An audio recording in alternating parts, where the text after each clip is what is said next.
শুনিব লাগিব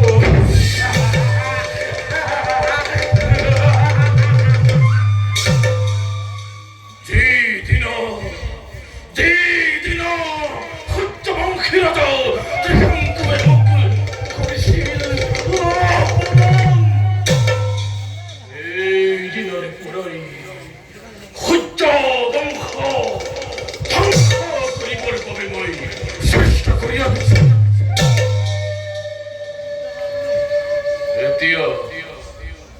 এতিয়া ত্ৰেতা যুগৰ অৱসানৰ সময় সমাগত নাথাকিব কোনো সমপক্ষ দেৱতাই ভাবৰ সন্মুখত।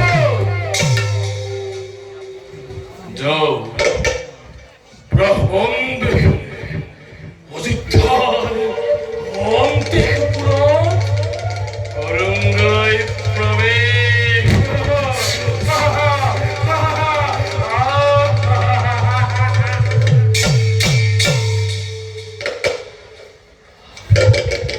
আৰু মহাসতী ৰাণী সত্যৱতীৰ ওচৰত এই পাপৰ মায়া